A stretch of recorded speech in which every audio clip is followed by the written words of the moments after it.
I et vull parlar de la geopolítica per també anar tancant aquesta connexió. Estàs a Londres, primer de tot, els aires que es respiren a nivell europeu, cada cop més negatius, veient aquesta competència ferotge on Europa no es reivindica? Sí que hi ha iniciatives que poden ajudar Europa a competir amb aquesta carrera. Tenim, per exemple, a França, empreses com Mistral, també una startup que fa un parell d'anys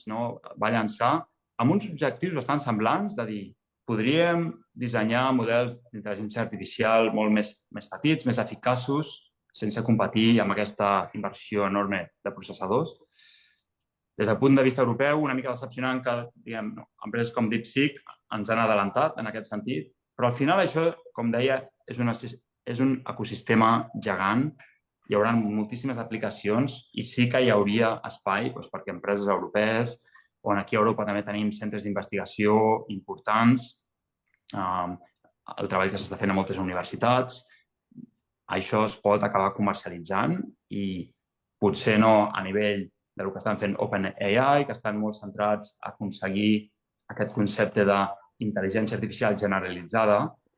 que és un punt teòric on realment aquests sistemes podrien més o menys aprendre i raonar igual que els humans. Aquesta és una carrera específica, diríem, però després, a nivell comercial, hi ha moltíssimes oportunitats per anar aplicant aquestes tecnologies a diferents àmbits i aquí jo crec que tant Europa com Àsia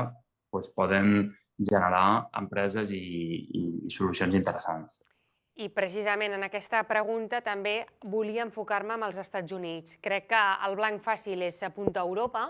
però no sé fins a quin punt l'estratègia de Trump és equivocada. Nosaltres hem parlat amb diferents actors vinculats catalans que treballen a Google, a Amazon, i et diuen no, la política aquesta més proteccionista veurem com ens repercuteix en un Silicon Valley, perquè al final tot està interconnectat i si tu poses un aranzel no beneficies potser a Google perquè el xip te'l fa a l'Àsia, no? Aleshores, que el foco potser és molt fàcil posar-lo en contra d'Europa, però també aquesta política de Trump potser és una mica arriscada, no? Sí, les conseqüències del que és un titular molt populista, dir, posem aranzels i després com això repercuteix amb aquest teixit empresarial tan globalitzat és complexa. Després també està una idea que és així bastant interessant de dir, potser han sigut parcialment aquests aranzels que els Estats Units ha posat a Xina